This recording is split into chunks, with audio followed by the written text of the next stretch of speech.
जय श्री हरि।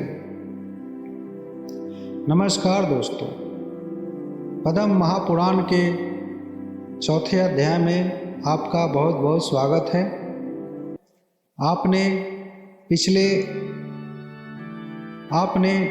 इस अध्याय के पिछले 4 भागों में 44 श्लोक पूरा कर लिए हैं और अब यह अंतिम 8 श्लोक है।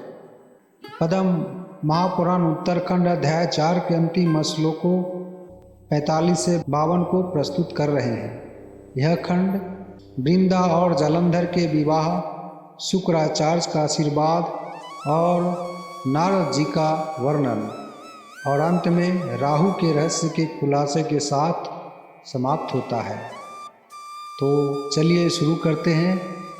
श्लोक 45 में कहा गया है, शुक्रुवाच कंदर्पस्य जगन्नेत्र शस्त्रेणाश्चर्यकारिणा रूपेणानेन ब्रह्मो रुधिर्घायु सुखिनी भव।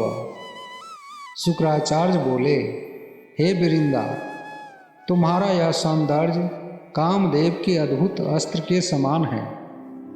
तुम इस रूप के साथ दीर्घायु, सुखी और समृद्ध रहो।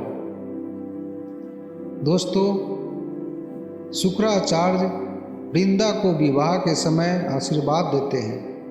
यह श्लोक नारी सौंदर्य और स्त्रीत्व को सम्मान देने वाला है।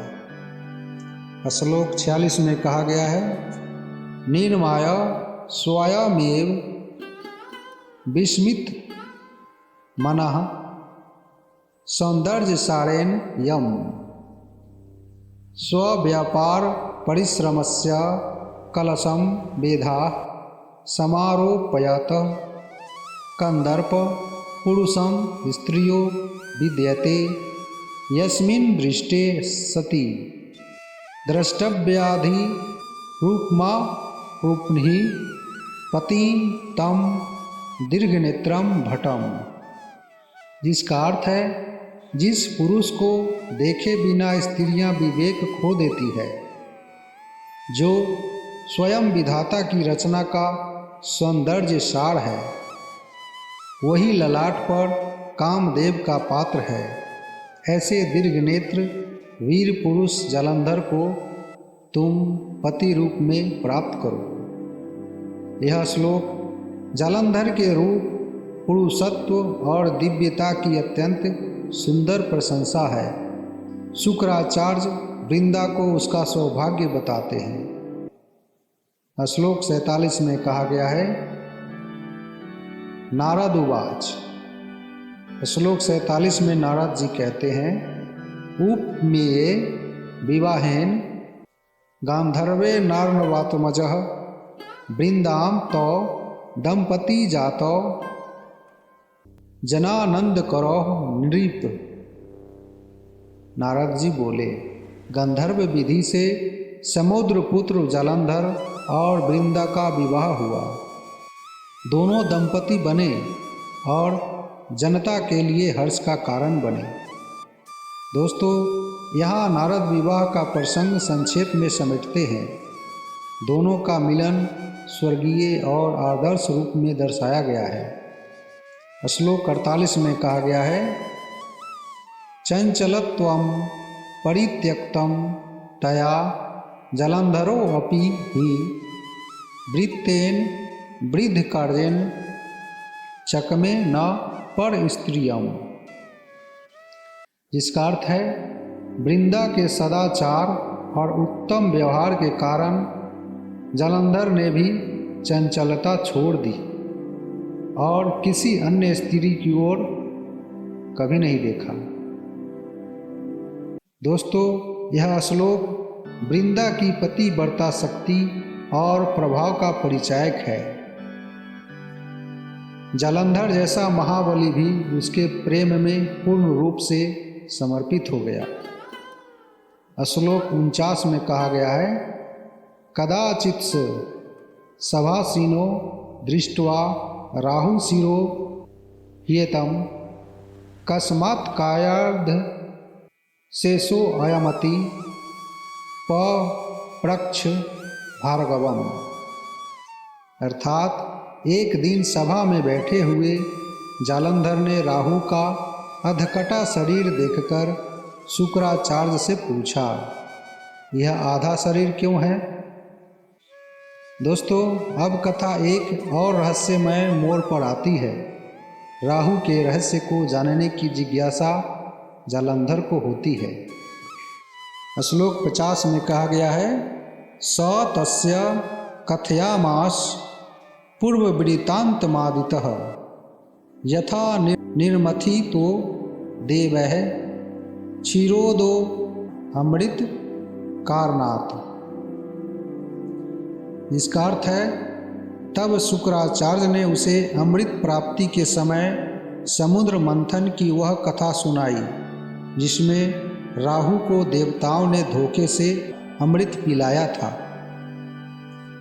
यह पौराणिक संदर्भ है जो यह स्पष्ट करता है कि राहु कैसे केवल सिर बन गया और उसका धड़ छीन गया। तक्षुत्वा विस्मितो वाक्यम प्राह जालंधरो असुर प्रसाद सुमुखो राहु काम रूपो भवाधुना। श्लोक 51 का अर्थ है, यह सब सुनकर जालंधर विस्मित हो गया और उसने राहु को आशीर्वाद दिया, हे राहु, अब से तुम काम रूपी बनो। दोस्तों, यहाँ जालंधर की दयालुता और रहस्यवादी शक्तियों का वर्णन है। वह राहु को इच्छानुसार रूप धारण करने का वरदान देता है। श्लोक 52 में कहा गया है, इति शुक्रस्य मंत्रेण सिंधु सुनुः प्रतापवान पितृ व्यम संस्मरण वीर विग्रहम त्वकरोत् सूरः। अर्थात इस प्रकार शुक्राचार्य के उपदेश और मार्गदर्शन से समुद्रपुत्र जालंधर अत्यंत प्रतापी बन गया और अपने चाचा अर्थात पूर्वजों को स्मरण कर देवताओं के विरुद्ध युद्ध की तैयारी करने लगा। यह भविष्य के महासंग्राम की भूमिका है। जालंधर अब शक्ति, नीति और माया तीनों से संपन्न है और देवताओं को चुनौती देने को तैयार है।